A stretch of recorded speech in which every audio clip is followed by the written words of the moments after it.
The story of the World War II Victory Garden isn't just another feel-good wartime anecdote. It is, honestly, one of the largest civilian-driven agricultural mobilizations in recorded history. At the height of the war, over 20 million Victory Gardens were producing nearly 40% of America's fresh vegetables. That means ordinary households, families, factory workers, schools and city tenants managed to supply almost half the nation's produce simply by turning lawns, spare fields and city lots into productive food systems. This wasn't hobby gardening. This was discipline, logistics and agricultural strategy woven into daily life.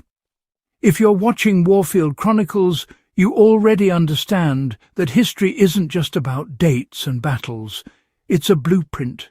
It's a tactical manual. And the Victory Garden era left behind a treasure trove of practical lessons that can completely reshape the way you approach backyard growing today.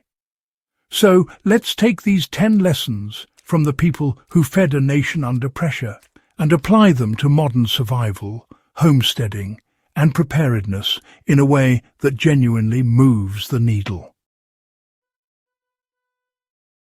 The first lesson is that simplicity and consistency beat complex systems every time. World War II garden manuals emphasized a handful of core crops: beans, peas, carrots, cabbage, onions, tomatoes, beets, because they were reliable, calorie-dense, and grew steadily with little need for specialized tools. Modern growers often overcrowd their gardens with novelty varieties, but the wartime approach was to stick to crops that delivered consistent returns. If you're transforming your backyard today, start with a narrow list of dependable producers and expand only after you've mastered them. A practical approach is dedicating one small bed to each core crop, tracking yield through the season and adjusting plant density and irrigation for the next year based on actual performance. The second lesson is that soil preparation was treated as a strategic priority, not a side task. Wartime guides insisted that a garden's success was determined before a single seed went into the ground. Soil was double dug, amended heavily with compost, and tested through simple observation methods: texture, smell, water absorption, long before planting. You can apply this same principle by dedicating your first week of the season entirely to soil structure. Break up compaction, work in organic matter, and create a consistent bed texture.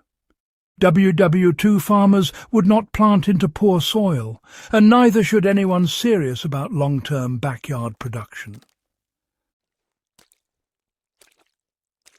The third lesson is that Victory Garden growers mastered crop rotation with military precision. They categorized crops by families and nutrient demands, then rotated them yearly to prevent soil depletion and pest buildup. Even if you grow in raised beds today, it's important to rotate leaf crops, root crops, legumes, and fruiting plants in a predictable cycle. A simple 3-year pattern can, honestly, dramatically reduce your pest load and boost yields without additional fertilizer.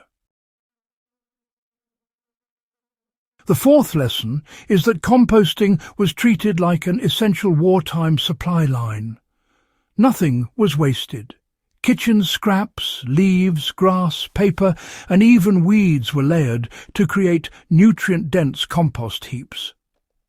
Victory Garden households understood that fertilizer shortages could, well, really cripple production. Today, even if fertilizers are abundant, replicating this closed-loop system builds independence.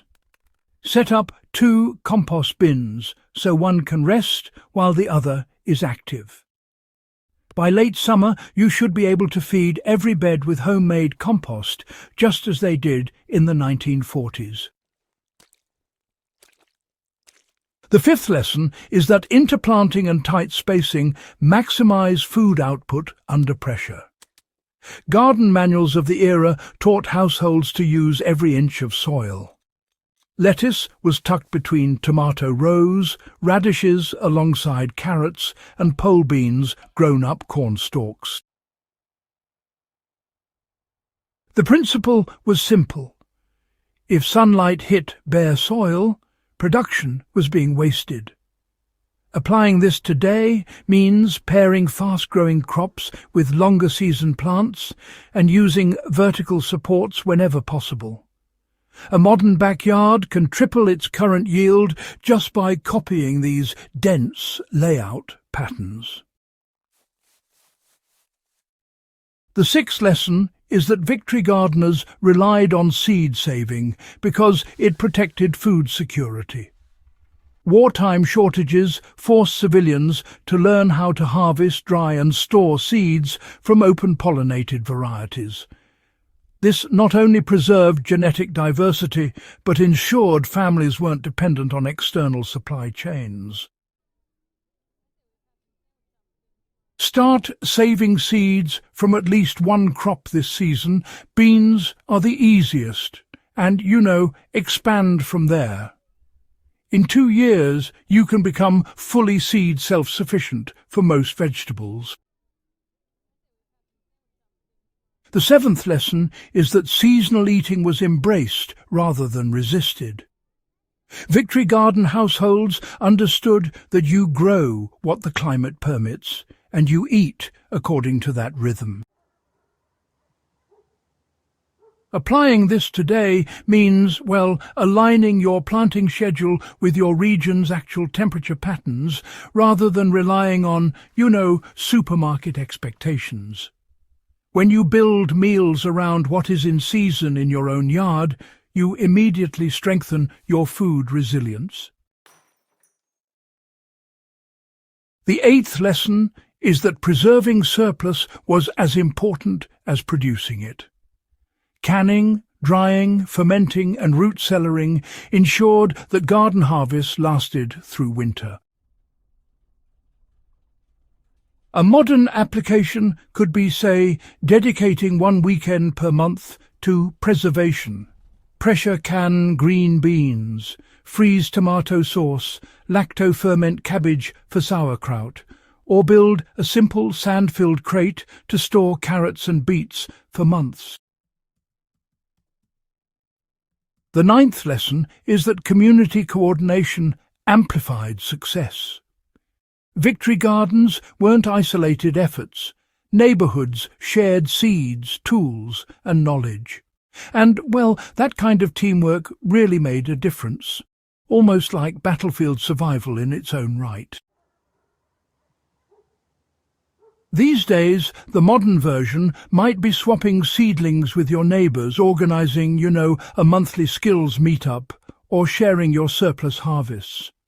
These networks, they build resilience far beyond what a single backyard can produce. The 10th lesson is that victory gardening was, ultimately, about discipline, routine and responsibility. These gardeners weren't chasing trends. They were feeding families, supporting soldiers and filling supply gaps. If you bring that same mindset to your own backyard, your yields will reflect it. Set a weekly garden schedule, track your tasks, record your harvests, and honestly treat the process as a serious craft.